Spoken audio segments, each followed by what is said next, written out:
Добро вечер, почитувани гледачи. Јас сум Драган Милосављевиќ. Вие следите емисијата Заспи ако можеш. Вечерва нешто поинакво издание, бидејќи ќе зборуваме за надворешно политички теми, за меѓународните односи. Ќе имаме гостин од страна, поточно наш човек, меѓутоа моментално живее во Колумбија, во Кали. Се работи за експертот за меѓународни односи Христијан Мицевски, кој што реално живее на релација Велика Британија Колумбија, сега е во Колумбија и со оглед на моментот во кој што се наоѓа светот по на интервенција на Америка во соседната Венецуела, соседна на Колумбија, мислам, Мицевски ни доаѓа како одлична можност да проанализираме што всушност се случи во Венецуела и што ќе се случува понатаму со оглед на најавите на претседателот на САД Доналд Трамп дека би можел Гренланд да го земе, понатаму дека би можел да интервенира во Иран, во Колумбија, во Мексико, во Панама. Една навистина бурна имаме ситуација на меѓународната сцена и верувам дека Христијан Мицевски, кој што е во релативна близина и тоа како може да ни ја осветли оваа приказна. Христијан, верувам дека се слушаме и се гледаме. Добро вечер, Драган. Да. Поздрав до гледачите и до тебе и добар ден од Колумбија. Од Колумбија, од Кали, не од Картагина. Минатиот пат реков од Картагина. Да. Веднаш да кажам, оваа фотографија позади тебе е од Лондон, меѓутоа тоа нека не ве залажува, почитувани гледачи. Христијан е во Кали, во Колумбија, во еден од поголемите и поубавите градови тамо. Ако не се лажам, со најбава клима во светот, но тоа е веќе нешто друго. Христијан, да почнеме од актуелниот миг. Знаеме дека по интервенцијата на Соединетите Американски држави во Венецуела, односно по оној ноќен напад во кој што беше практично заробен и однесен во Америка претседателот Николас Мадуро, на јужноамериканскиот континент се појавија големи нервози, природно, особено во Колумбија, каде што си ти. Ке зборуваме на ти, верувам дека нема да има проблем, затоа што претседателот на Колумбија е човек кој што во основа е од слична идеологија како претседателот на Венецуела, до вчерашниот претседател веќе не е, и тој самиот е човек кој што би можел да се најде во слична ситуација, затоа што претседателот на САД му порача дека и него може да му бидат избрани деновите. Така, значи во 3 јануари се случи, нели, фамозната акција за некои киднапирање, за многу луѓе, да речеме, апсење на Николас Мадуро. Како што кажи ти, значи Колумбија и Венецуела имаат над 2000 километри граница, значи они се граничат, биле дел порано од фамозното големата Гран Колумбија. И во исто време сега Колумбија за прв пат, како и во претходната емисија која кажав, за прв пат има радикален левичар како претседател. Значи Колумбија историски имала десничарски влади од самиот почеток. Но за прв пат единство ќе видиме сега, во мај имаат наредни избори, имаат Густаво Петро кој што е бивши еден вид герилец исто, самиот тој на герилска група кој што се вика М19, М19, кој што е многу позната во тоа време, кој што во време на Пабло Ескобар, тоа е таа група која што изврши напад на Врховниот суд на Колумбија, значи сакаше присилно да ја заземе власта. Тоа сакам да кажам, тоа се корените на човекот.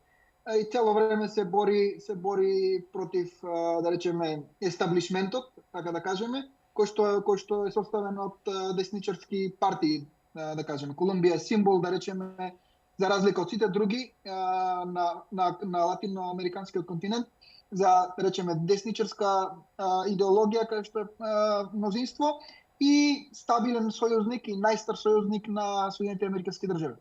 Да. И сега во овој момент, ако можеме да кажеме поради фактот дека во Колумбија има неколку милиони бегалци од Венецуела, а претседателот 3 милиони. Колку?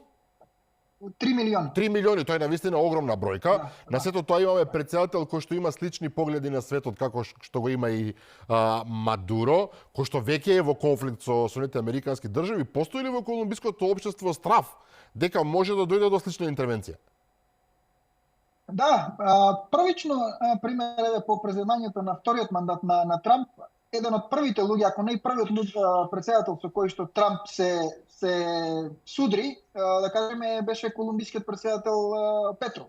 Кога почнаа првите пример депортациите кои што Трамп почна масивно да ги спроведува низ Америка, Густаво Петро беше првиот кој што активно кажа нема да ги примаме нашите сограѓани ефективно и најави блокада, фактички не им дозволи на авионите да слетаат во Колумбија, така што изби голем дипломатски скандал. Трамп веднаш му стави огромни тарифи, санкции, се закани со многу други слични акции. И ако се сеќавате во претходната емисија кажав исто дека тој и неговата фамилија и неговото најблиско обкружување се ставени на инфамозната ОФАК листа, која што е црната листа на американците, со која што буквално он нема пристап до банкарскиот систем во Колумбија. Значи самата плата што ја прима, тоа што го кажав, не може да ја прима.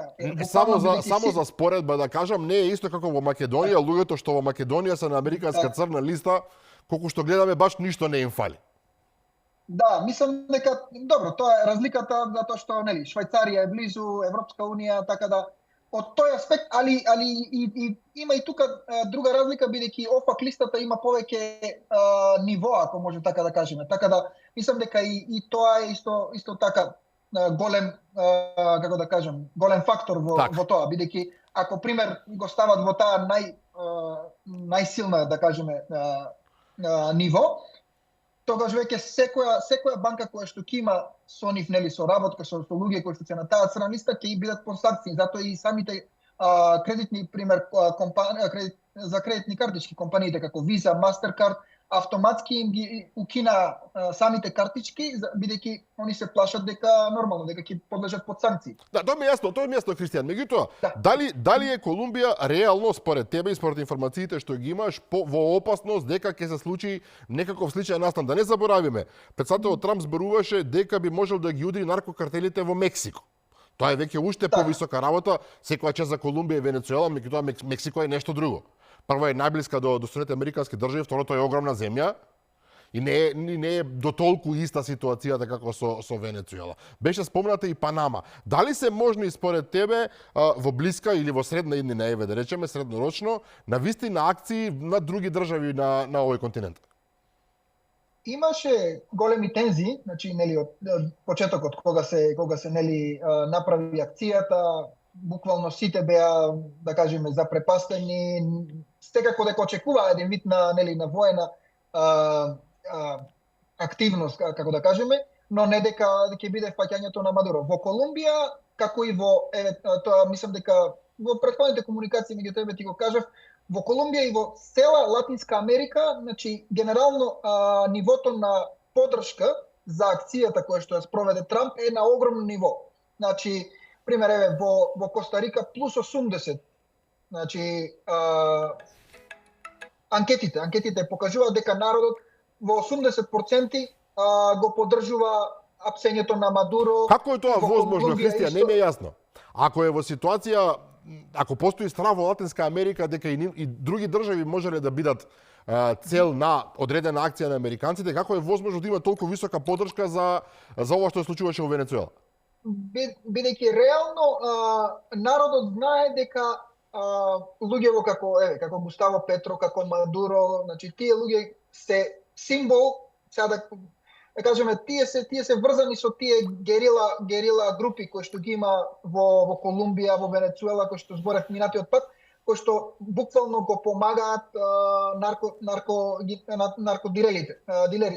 Така да они се за тие акции, но во Колумбија, пример, нема да има никаква воена интервенција од страна на САД, бидејќи самиот Петро е избран на легитимни избори. Значи демократијата тука е многу појака, институциите. Кристијан, ајде да откриеме нешто интересно во врска со самата акција на американските специјални сили во Каракас, во главниот град на Венецуела, акцијата во која што беше киднапиран, како сакаме можеме да го наречеме, Николас Мадуро.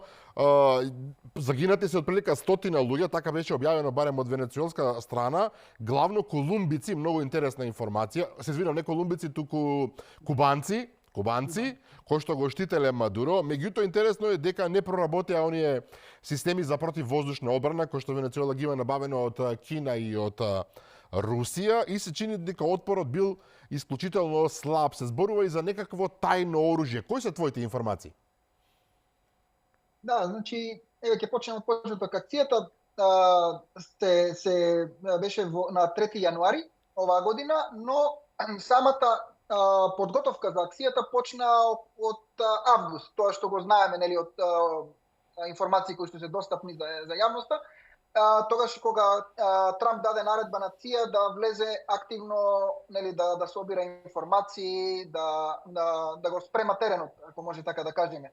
Така да од август наваму ЦИА била внатре на терен и преку Humid асетите кои што ги имал и информерите, они почнале веќе уште од септември, средината на септември, нели, добивале информации за самиот живот на Мадуро, каде се движи, што јаде, со кого е нон-стоп, кога излегува, кои му се миленици, нели, домашни миленици.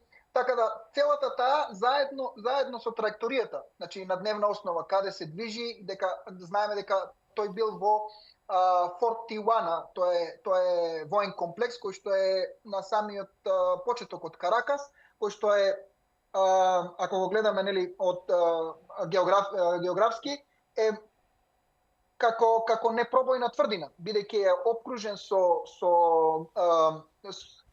големи со терен кој што е непристапен терен. И сега, ако се сеќавате во претходната емисија на 2 декември, ја кажав дека, нели, прашање беше на денови или недели, точно, кога Трамп ќе влезе.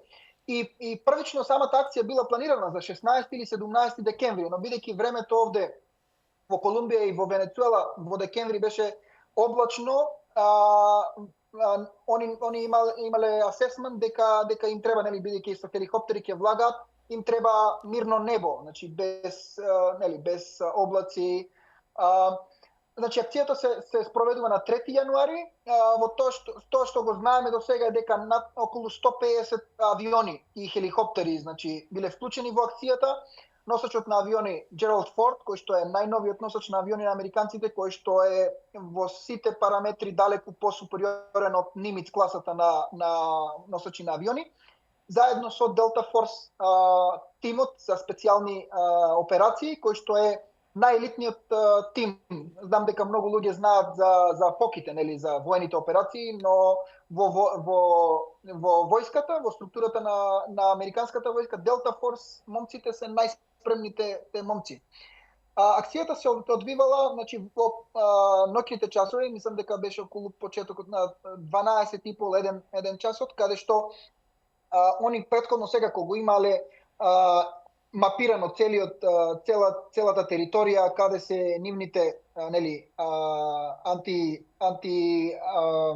авиони, значи, нели, ови С-300, руските ракети, заедно со кинеските радари кои што во последно време знаат многу луѓе да кажат дека се, нели, софистицирани, дека американците ќе имаат проблем со тоа, но се покажа на дело дека, бидејќи самата акција траела 1 сат и 34 минути. Значи целата акција уствари траела 5-6 часа, но самото грабнување, значи апсењето на Мадуро, значи од специјалците, од Делта Форс специјалците, било за 1 час и 34 минути. Се почнува со FA-18 се викаат авионите, кои што се авиони за електронско војување на американците, кои што се имаат најнови технологии за джаминг, се вика на електронските комуникации, за блокирање. Блокирање, така. Попречување, да. Така да тие првото нешто што правеле тако електронско попречување. Во моментов кога нивните радари биле уклучени, они веднаш ги има детектирано. И F-35 авионите биле тие кои што биле клучни за да се онеспособат тие противвоздушни одбрани. Системи, така. Но друга информација која што овие денови излезе е дека уствари голем дел од тие нели противвоздушни одбрани, значи сите тие системи, да речеме радарите и системите кои што ги имале венецуелците, уствари во последните неколку години од кога почна војната во Украина, русите немале доволно средства за да ги менаџираат, за да ги репарираат, така да самите тие биле во некоја лоша состојба, ситуација. Вториот податок е кога нели влегуваат самите Delta Force тимот, значи они доаѓаат со хеликоптери, се знае од акцијата дека тоа што го кажа шефот на армијата, дека биле вклучени 9 хеликоптери, 2 хеликоптери биле тие транспортери хеликоптери Шинук, а другите 7 биле Black Hawk хеликоптерите кои што се за поддршка. При влезот, значи американците знаеле, имале дека информација дека венецуелците имале околу 4-5 менпац, тие се манпаци системи за гаѓање хеликоптери конкретно, да. Хеликоптери така конкретно кои што се купени од русите, така да тие ги имаат мапирано, да речеме, луѓето кои што биле во целата околина околу фортот, околу тврдината, и тоа ново оружје кое што сега ги разбранува сите воени аналисти, вакото е дека самите, бидејќи на почетокот кога излезе таа информација почнаа луѓето да зборат, нели, дека е конспираси теорија, дека нема такво нешто, но самите членови на американската администрација почнаа да прават шер на самата информација. Пример, еве, портпаролката на Белата куќа Кетрин Лавит го објави тоа. Имаше еден од замениците во Department of Homeland Security го објави истото тоа, че тоа се сведочења на некои венецуелски. Но за какво оружје се работи? Некакво електромагнетно некое наведување кое што создавало страшни главоболки, повраќања кај војниците, крварење и така натаму.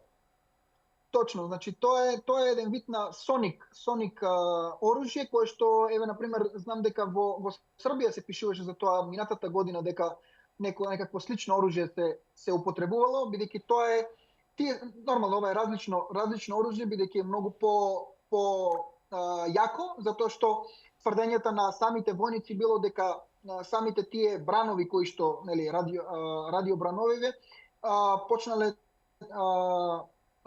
нели да имаат крварења, значи ги дезориентирале, не можеле да буквално ги ослепувале на еден начин и затоа и голем број од луѓето, ние го видовме тоа нели во живот, дека скоро па и да немаше никаква резистенција. И нормално луѓето збореа дека го предале Мадуро самите внатре. Тука те молам, Христијан, тука ме интересира, бидејќи постои една теорија дека со голема веројатност луѓето околу Николас Мадуро всушност го предале, односно некој во генералштабот, некој во владата, практично им додал информации на американците и дека целата операција токму запади затоа излегла совршена без жртви на американска страна и без никакви проблеми практично. Колку е тоа реално? Не, затоа што ќе го кажам тоа од аспект на ако ја гледаме војската во Венецуела. Еве на пример, не знам дали го знаете податокот, Венецуела има над 2000 генерали во самата војска, кој што е повеќе генерали од цело НАТО. Да, Америка има околу 625 генерали. Така, целата НАТО структура има помалку од венецуелската армија. Што е бесмислено реално. Од режимот е направено со цел за буквално да се спречи воен преврт, воен удар врз режимот од страна на војската, бидејќи тие вие кога имате над 2000 генерали, тоа се над 2000 поделени одговорности. И секој од тие генерали, на пример, тоа е и како функционира режимот. Секој од тие генерали имал свој удел во ПДВСА, во компанијата нели за нафта, во пристаништата, во телевизијата, значи и така биле тие еден вид имаат награда, да кажеме, за да останат лојални, интерес. Јасно. Така да затоа дека некој внатре го предал Мадуро е многу тешко. Дека има информатори, тоа го каже и самиот Пентагон го призна и самиот директор на ЦИА, дека имале некој во близината на Мадуро кој што им ги дал сите тие информации. Но им ги давал информации дека што кажав од аспект на интелидженс, значи им кажал каде се движи, што јаде, кога е дома, кога излегува, колку има луѓе околу него. Значи, од тој вид на Да, тоа е еден информација. аспект, а сосема друг аспект е Така. вие да ставите војската во Да. во неповолна состојба. Но сега друго што ме интересира, бидејќи повеќе или помалку ова го објасни. Актуелната ситуација во Венецуела. Го имаме претседателот кој што е во затвор во Америка. Имаше прво излегување пред судија, ќе излезе повторно 17 март. И имаме подпредседателката која што беше практично именувана за председател од страна на Врховниот суд. И имаме многу контрадикторни информации што всушност се случува. Затоа што председателот на Америка, господин Трамп и неговите луѓе велат дека сега во овој момент тие ќе ја контролираат Венецуела, тие ќе го контролираат извозот на нафтата од Венецуела, американските компании ќе влезат во Венецуела и ќе работат и дека Венецуела ќе биде еден вид, да не биде претеран зборот, протекторат практично на Америка за одредено време. Меѓутоа, подпредседателката се однесува како тоа да не е така. Таа вели не, империалистите од САД ни го киднапираа председателот, ние ќе продолжиме со отпорот. Ако разбрав добро, во Венецуела во моментов има милиции вооружени кои што се наоѓаат по улиците, кои што проверуваат кој има врски со американците и така натаму. Значи, контрадикторни информации, дали Венецуела е навистина сега под контрола на американците или не? Да, значи, сето тоа што го кажа ти е за домашна употреба, како што велиме. Значи, ако гледате на теренот, нормално. Значи, многу од тие луѓе, од тие блиски луѓе околу Мадуро беа затекнати од таа акција. Дури и самата председателка Делси Родригес се виде дека сите беа во ситуација на шок. Поентата овде е дека они за внатрешна употреба мора да го имаат тој наратив, дека се борат против империалистите, нели, дека Америка е новото зло, но во реалноста е дека сите, можеме да кажеме, барања на американците се исполнети или во фаза на исполнување. Дури завчера цела делегација на американците на State Department и од Пентагон веќе се во Каракас. Че веќе 2 дена имаат состаноци со самите членови на владата на Венецуела. На Венецуела. Еве, например, ќе го спомнам озогласениот Падрино и Диосдадо Кабељо, кои што тие се двајцата клучни луѓе на Мадуро, кои што реално тие владеа со Венецуела. Падрино е министерот за одбрана, а Диосдадо Кабељо е министерот за внатрешни работи или шефот на тајната полиција. Тие во првиот ден, или одмат после настанот, излегоа на телевизија, почнаа да зборуваат нема да има ни капка нафта за американциве, ние ќе продолжиме да се бориме. Реторика која што реално сите што ги знаеме тие работи, знаеме дека беше за внатрешна употреба. Но во реалноста е поинаку. Во реалноста е поинаку, бидејќи ако се сеќавате наредниот ден Трамп објави и венецуелците го потврдија тој факт дека од 30 до 50 милиони барели од веќе нафта која што требало да биде, значи, нели, на пазарот за продажба ќе биде дадена на американците. Во исто време веќе се 5 танкери кои што американците ги имаат заземено, кои што нафтата веќе е во Тексас. Кај рафинериите. Меѓу нив имаше и 2, ако не се лажам, со руско знаме, што дава посебна тежина на сето тоа. Да, тоа беше исто клучен момент кој што се сеќавам ги разбрани сите, да речеме, сите луѓе се прашуваа дали ќе има инцидент, бидејќи денот претходно русите кажаа дека ова е наш брод со руско знаме, дури кажаа дека имало дестројер брод, како, не знам на македонски како да го преведам. Разурнувач, така, и подморница која што буквално била на пат за да го штити самиот танкер, но Трамп не се двоумил ни малку, така да националната гарда со помош на Пентагон го зазема и тој танкер, кој што се тие сега прашање поинакво прашање за тебе, бидејќи Кристијан, ти имаш сериозни врски во Соединетите американски држави, тамо си образован и тамо, еве тоа не знам ли го кажавме, и тамо имаш и тоа како учество во политичкиот живот кога си во САД, токму во рамки на конзервативците, ако така можам да кажам, на републиканците. Како се реагира во САД на целава акција? Од една страна ги имате демократите кои што во главно во Конгресот се бунат, му направија и блокада, ако не се лажам, во Конгресот на САД на Трамп, односно донесоа уредба, закон со кој што му се забранува понатаму да врши било какви интервенции без стрикна дозвола на Конгресот, која што тој на некој начин барем вербално ја одби, рече тоа зависи од мене и од мојата волја. Каква е реакцијата и на јавноста и на политичкиот естаблишмент во САД?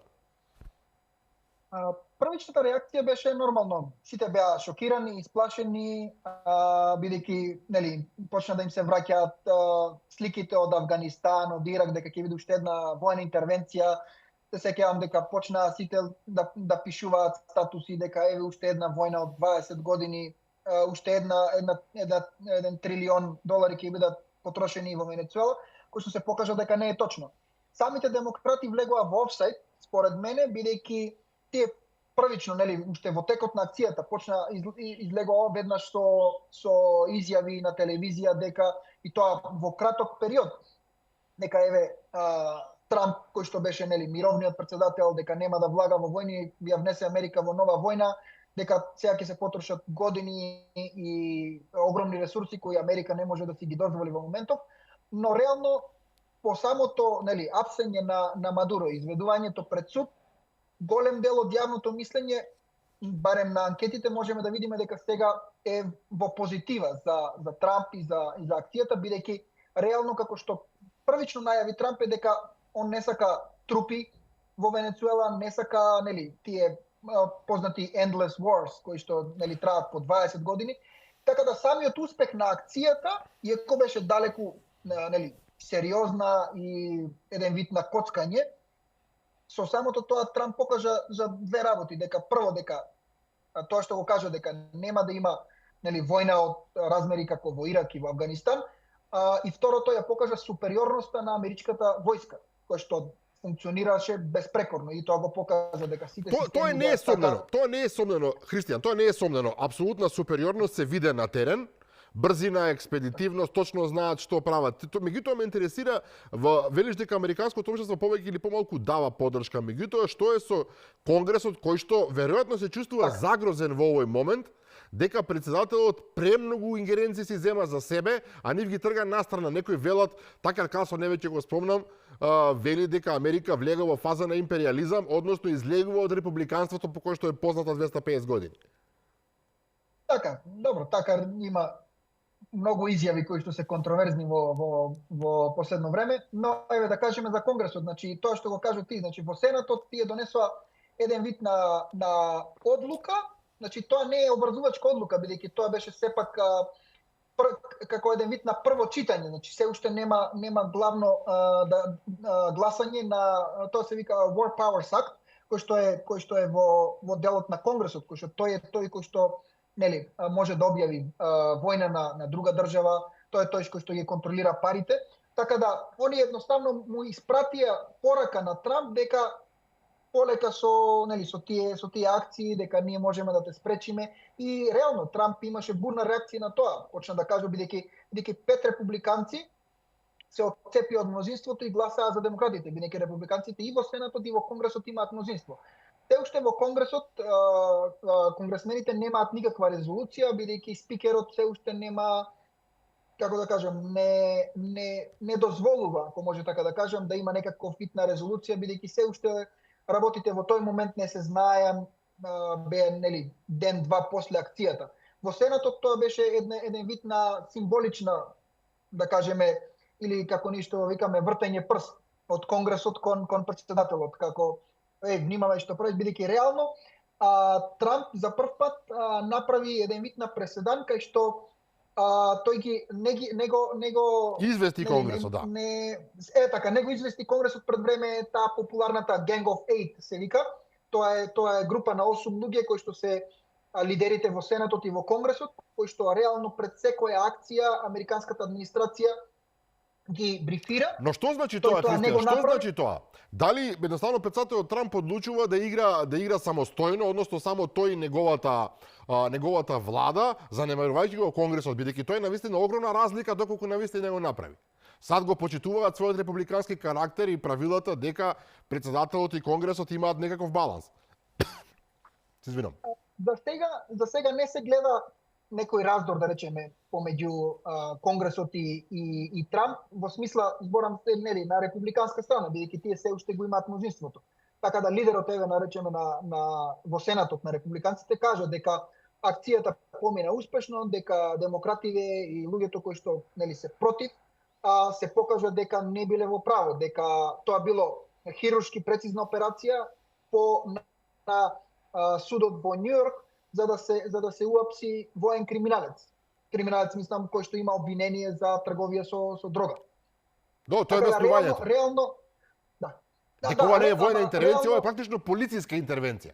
Полициска интервенција, така, бидејќи реално Делта Форс, што ги спомнав момците, заедно со нив носеле луѓе од ДЕА.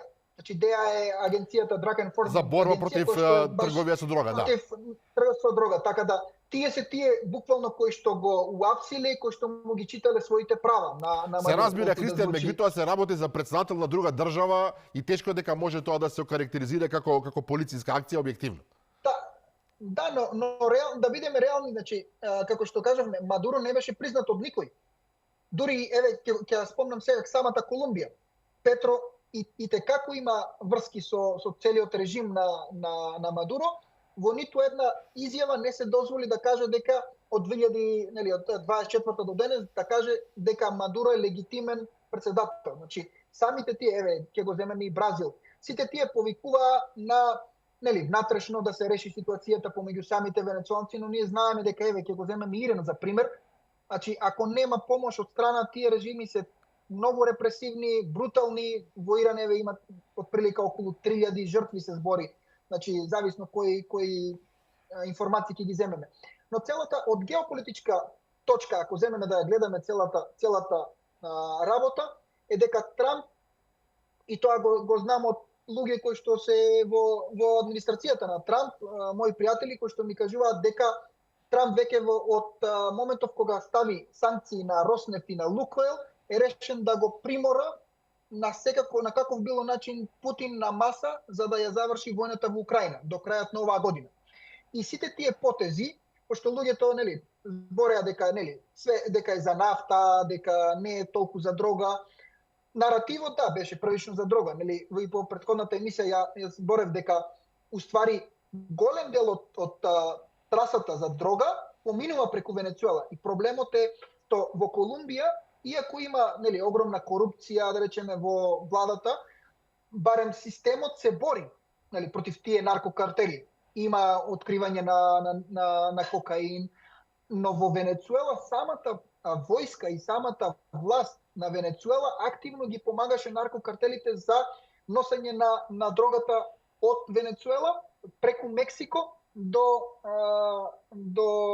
Америка. Ова нема да им се допадне на некои луѓе кај нас, морам да признаам, имаме луѓе кои што едноставно и даваат поддршка на Венецуела и овој став твој претпоставувам дека нема да им се допадне, меѓутоа затоа се различни мислења, твоите информации од САД се секако многу посилни од оние на просечниот граѓанин и се разбира во Венецуела и во Колумбија. Да се префрлиме на едно друго прашање. Во Иран во моментов се случува голем народен протест, да речеме нешто налик на револуција против режимот на ајатоласите на исламската држава. Иран е практично клерикална држава во која што иако има председател и влада и така натаму, реално влада ајатолахот, односно верскиот лидер. Има стотици мртви до сега, некои велат и повеќе. Интернет практично во Иран нема, изгасене и не се знае што точно се случува.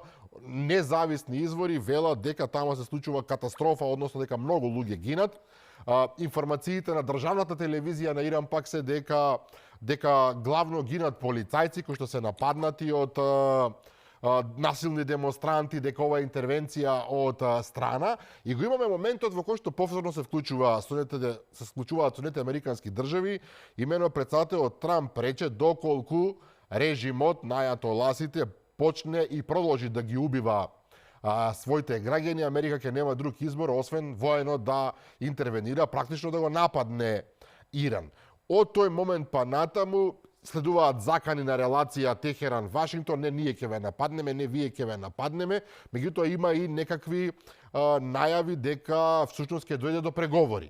Сега во оваа компликувана ситуација, реално е да се очекува дека Америка навистина мисли да изврши воен удар во Иран, кога мислам на воен удар, мислам на воени напади, не на однатре воен удар, или сето тоа е некаков претекст сушно за доаѓање до преговори во кои што би се заштитила опозицијата, ајде така да кажеме, во Иран?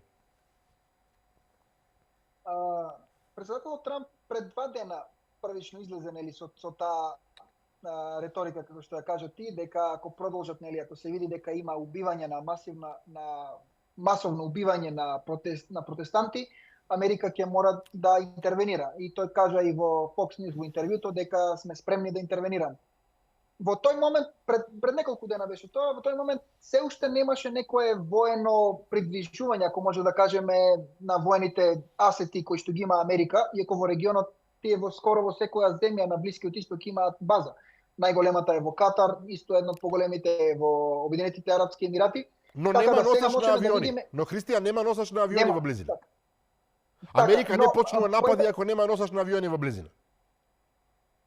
Да, но носачот на авиони е буквално кога вие немате воена база од типот која што е во Катар, пример, пошто на пример базата во Катар има неколку сквадрони на авиони, така да таму имаат во близина и Диего Гарсија базата кај во Индискиот океан е тоа, добро, да. Во Индискиот океан, да, но сите тие авиони имаат достапност до Иран, така да овие последните 2 дена гледаме дека почнуваат да се поместуваат, да речеме, тие воени асети кои што навестуваат дека САД во наредните денови ќе изврши некаков вид на воена акција врз Иран. Овде е вклучен на Израел секако во исто време, бидејќи вчера имаше изјава дека веќе израелците ја знаат локацијата и на врховниот ајатолах од Камени. И сега во круговите на интелидженс аналистите прават проценки дали ќе биде подобро да го убијат или да го заземат, значи која ќе биде реакцијата. Бидејќи знаеме дека во Иран, на пример, овие протести не се како порано. Поранешните протести беа поради смртта на едно девојче, тогаш беа тие, да речеме, големи протести, но сега протестите почнаа бидејќи самите трговци, луѓето кои што се, да речеме, ако може да кажеме, еден вид на средна класа во Иран, самите тие го дигна гласот поради инфлацијата. Еве, на добро, факт е дека има страшна сиромаштија во моментот во Иран, инфлацијата е огромна, падна иранскиот реал 100.000 пати практично. Да. И сега не знам, вие имате ситуација, некој правеше споредба, ако леб чинел во македонски услови, ако чинел леб од 50 денари, сега ви чини 1200 денари на пример. Што е, нели, апсолутно е катастрофално за секој простечен граѓанин. И јасно е дека ова е економски бунт, реакција на граѓаните на неиздржливост, меѓутоа таму имате и корупција, таму имате и автократски режим објективно, но не да забравиме, се работи за земја од речиси 100 милиони луѓе. Не е баш како во Венецуела, огромна земја по територија и не е туку така едноставно, претпоставам, да се влезе таму. Напади воени во смисол на она што се случи минатата година летоска кога бомбардира израелците е едно, сосема друго е интервенција како во Венецуела. Да, но ако се гледа, да речеме, од геополитички аспект, затоа така и почнав и со Венецуела. Значи, потезите на Трамп се еден вид не е дека реално тој кажува, нели, за протестите и дека тие се борба за слобода, но генерално од геополитичка точка се гледа дека Трамп повеќе сака да ја принуди Кина, значи бидејќи Кина, на пример, пак доаѓаме до нафтата. Значи, нафтата која што излегува од Иран, 90% завршува во Кина. Така да истото се случува и во Венецуела. Така да сите тие потези на Трамп од геополитички аспект се гледа дека сака да го минимизира буквално сите тие, целата таа нафта која што завршува во Кина, која што не е под, да кажеме, под контрола на Америка. И тој најави дека нели луѓе од Иран веќе стапиле во контакт и дека ќе има, нели, се договара да има преговори, но реално тој знае дека ако продолжи со истиот режим, Кина сепак има огромно влијание во Иран, исто и Русија. Така да неговиот план од геополитички аспект е истото да се случи нешто во форма на Венецуела. да може да го тргне камени и тие околу него и да инсталираат некој вид на лидери кои што ќе бидат поотворени за соработка со Америка. Например, Реза Пахлави, синот на шахот Реза Пахлави, кој што е во Америка и кој што во екзил се во Америка веќе од 79 година, колку му доаѓа 46 години, и кој што отворено повикува да се смени режимот во Техеран, кој што веројатно и би се нафатил да се врати во земјата под одредени околности. Гледаме на тие тамо протести, демонстрации, некои го враќаат знамето од времето на шахот, значи не е ова актуелното знаме на Иран, туку од времето на шахот. Мислам дека има златен лав и златно сонце на него. Тие што знаат повеќе информирани се за оваа работа. Меѓутоа повторно велам, дали постои опасност токму заради предупредувањето за американски напад дека во Иран нема да се случи еден обратен процес, што знае да се случи често пати во одредени држави, народот да се згусне околу власта, во обид да ја брани својата држава, бидејќи да не се лажеме, во Иран 50 години ви тврдат речиси дека Америка е непријател, злосторници, смрт за Америка, и вие тие луѓе кои што 50 години живеат во тој наратив, тешко дека може да ги убедите дека САД доаѓа да им направи нешто добро.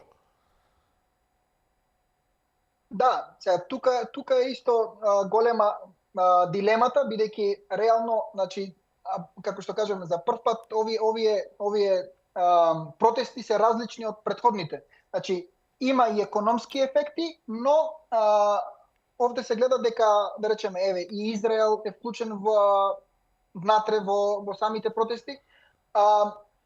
Баш вчера ги читав последните анализи од Institute of the Study of War, се гледа дека самите власти брутално веќе почнуваат да екзекутираат луѓе, тие најавија дека од утре ќе почнат и јавни бесења, екзекуции да има, се со цел да го намалат, да ги намалат протестите. И да предизвикаат страв во општеството, тоа е јасно. Страв, да. Сега во овој момент затоа и кажав, значи аналитичарите гледаат дали ќе биде подобро, нели, да има еден вид на воена интервенција од страна на Америка и Израел можеби, или ќе биде подобро, значи од внатре да, нели, со помош на агенти да може да го бутнат режимот. По тоа што се гледа и што се зборува, на пример од луѓе во Америка, сите сигнали се дека Трамп веќе има дадено еден вид на зелено светло за интервенција и сега му се даваат, нели, различни опции од страна на војските, на Пентагон. Втората дилема тука е исто Саудиска Арабија, бидејќи знаеме дека Саудиска Арабија и Иран се непријатели, тие се архинепријатели, лидери, архинепријатели и лидери на двојните кампови, ако може така да кажеме, во Блискиот Исток. Да, информацијата од таму исто доаѓа дека МБС е еден вид, дека е спремен, дека дава сигнали дека ако Америка сериозно одлучила, нели, да направи, да има воени удари, воен удар во Иран, дека Саудиска Арабија нема да се спротистави на тоа. Односно дека ќе дадат и подршка, можеби, веројатно. И подршка, да. Но што е со опасноста? Но што е со опасноста од возвратен удар на Иран? Иран вели дека ќе ги нападне сите американски бази во регионот. Катар им е релативно блиску.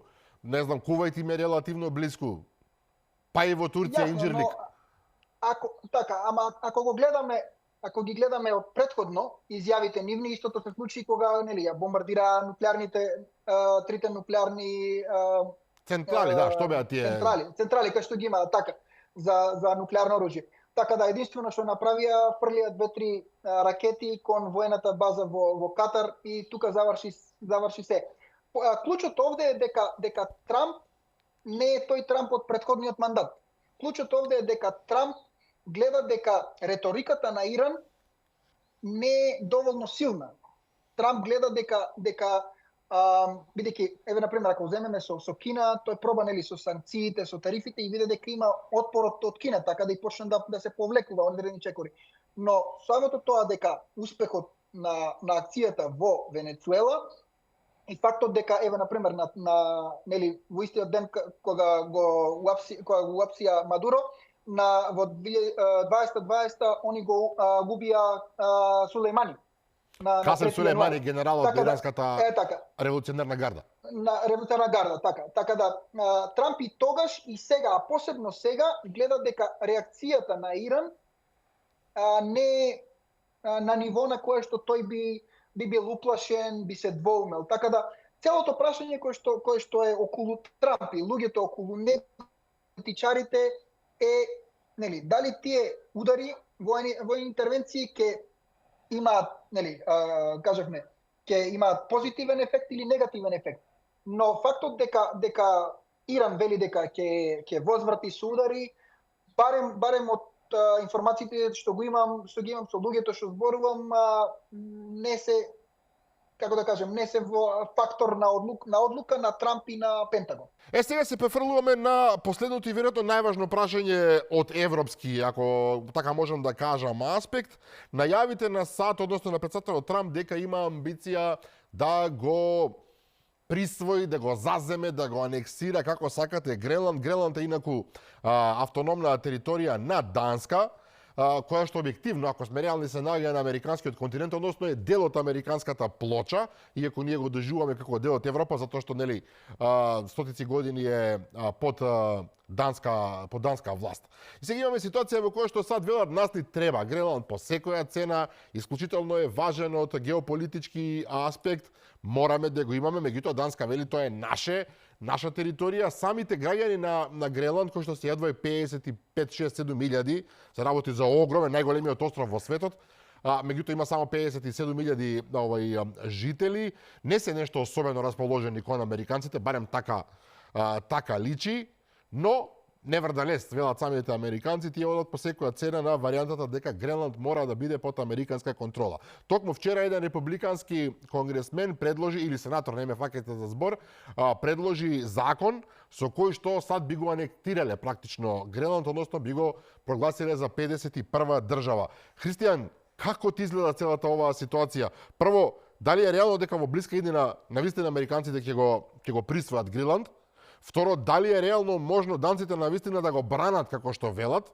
И конечно, дали Европа со ова, доколку до оваа ситуација дојде, навистина ќе влезе во фаза кога односите со американците ќе се нарушат целосно до таа мера што велат дека и НАТО ќе пропадне? Да, Гренланд е сега последната точка на притисок, да речеме, од страна на Трамп и на американската администрација кон Европската унија.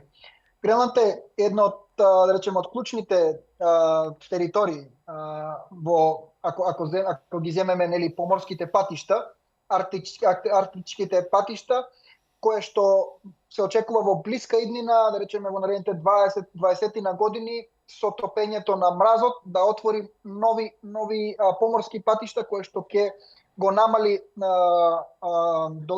должината на трговијата помеѓу, да речеме, Европа и Кина. И на пример во таа мера Суетскиот канал кој што е нели сега главен проток на таа трговија, кој што има околу 13.000 бродови, поминување на бродови годинашно.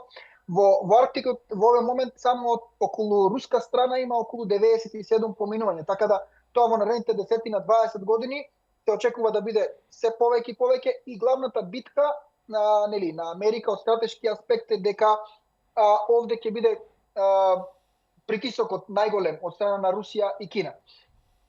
Трамп нормално во сите изјави бурно изјавува со силни зборови дека на еден или на друг начин ќе мора да биде грнат наш.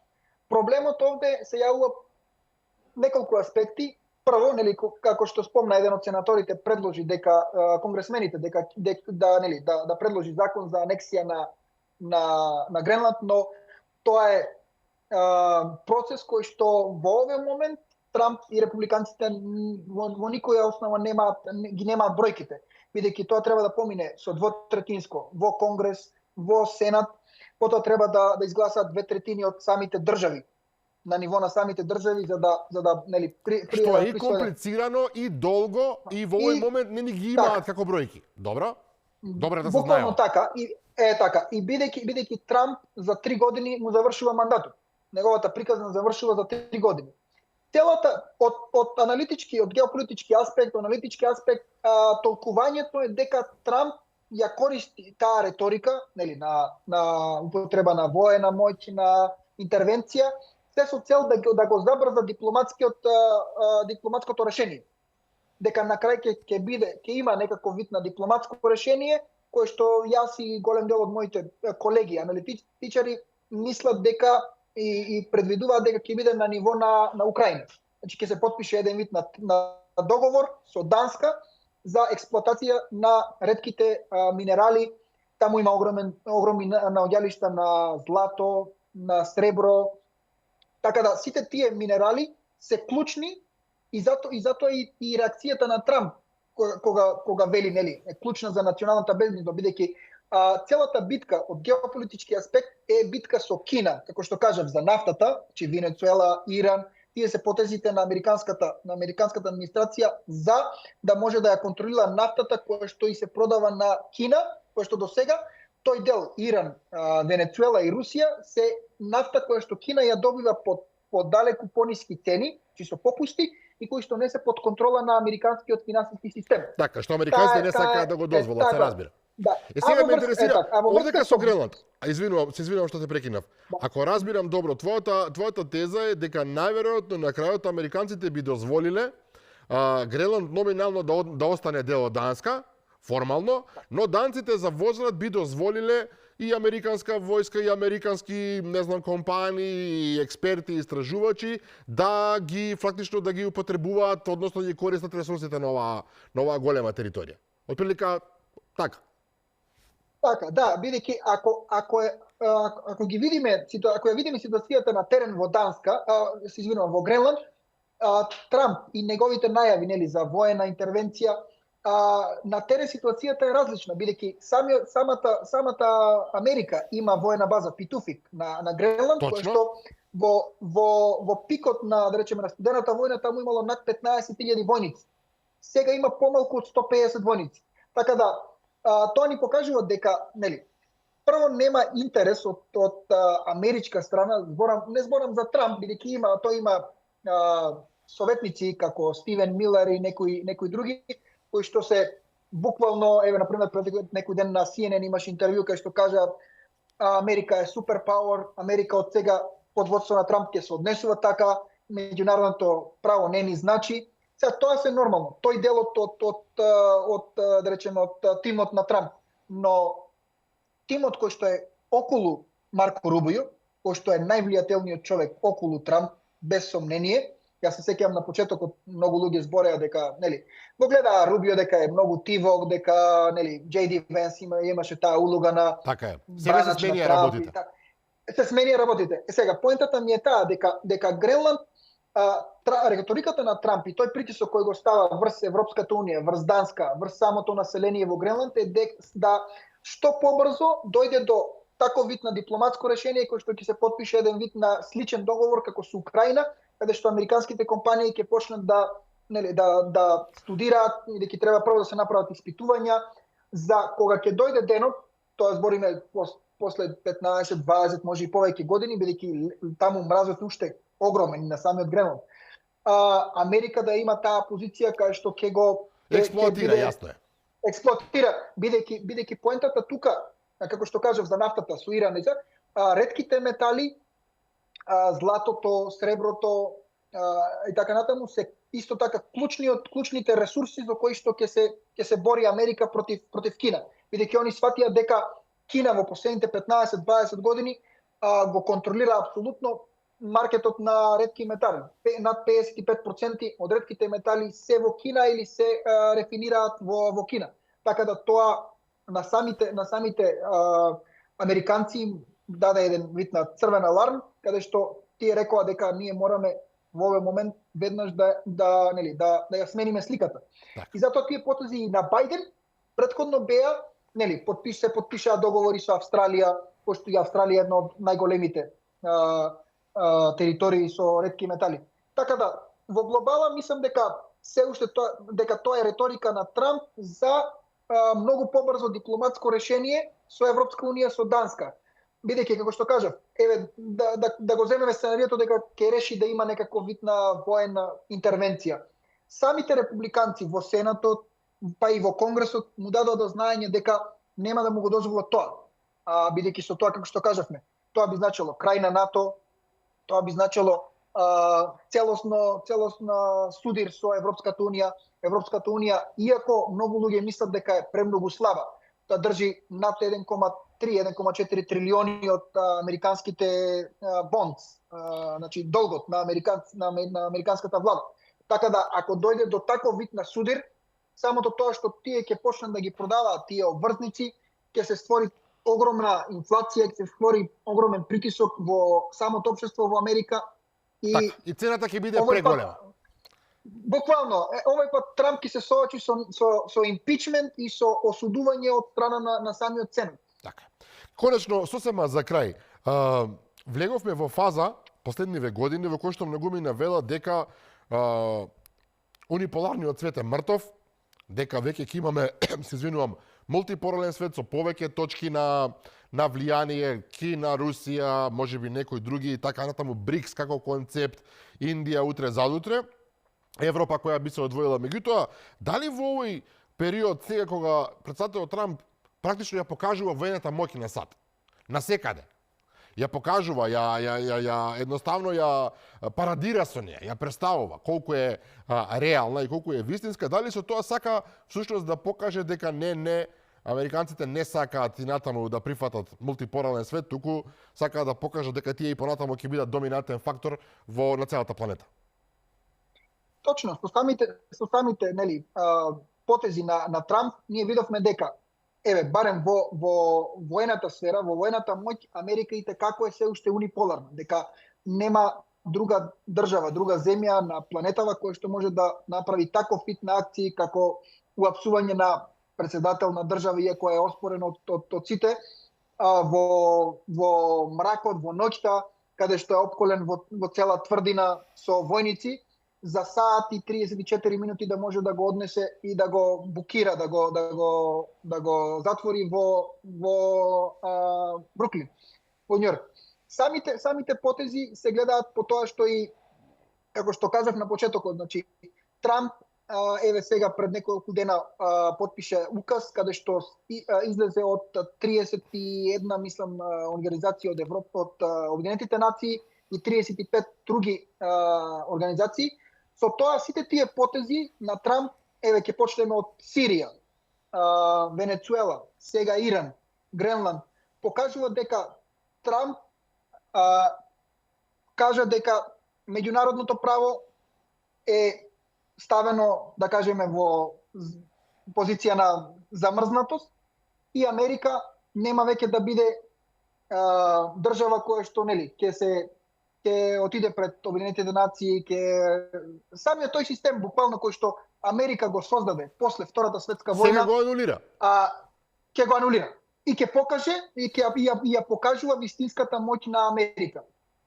Тука да не заборавиме дека и на дипломатски на дипломатска основа американците со Рубио има огромни победи.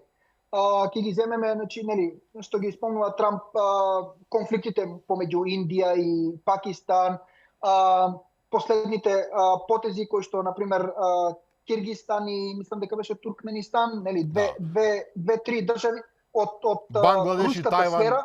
И Тајланд, извинувам. Но например, државите кои што се буквално во руската сфера на инфлуенс, ги донесе на влијание, ги донесе во Белата куќа, потпише договори со нив, така да почна полека да им покажува на сите дека Америка се враќа, како што велиме ние. Истото се случува и во South China Sea, со Јапонија, со Филипините, со Јужна Кореја, со Јапонија, нов вид на стратешко партнерство кој што ќе биде пандан на Европа во Азија. И многу луѓе кажуваат дека сега е моментот Кина дека ќе го заземе Тајван. Пред само, мислам дека беше 1 месец, потпишаа најголема продажба на оружје, американски оружје на Тајван. И Трамп кажа јасно дека на ваков или на онаков начин ќе нема да дозволиме Тајван нели да биде присоединет со Кина, бидејќи него му е многу јасно дека Тајван е еден од клучните, ако не е клучниот играч во новата економија на AI, на вештачка интелигенција, на дата центри, бидејќи TMC е најголемата компанија и најсовремена. Така да сите тие потези и тие што следуваат, мислам дека ќе покажат дека Америка и како ќе покаже ќе му покаже на светот, многу луѓе ќе нема да се согласат во тоа дека се уште единствена супер пауер во светот. Така. Христијан Мицевски, ти благодарам за ова вклучување од Кали, од Колумбија, уште еднаш да кажеме. Се разбира, анализите постојат за да ни отворат можности за размислување, не мора никој да се согласи со никого, но верувам дека информациите кои што ти ги имаш навистина се непроценливи, затоа што се наоѓаш на стратешка позиција, ако така можам да кажам, со одлични врски во Вашингтон и на лице место што се вели во Колумбија. Благодарам уште еднаш за ова гостување. Благодарам, поздрав до вас и до гледачите.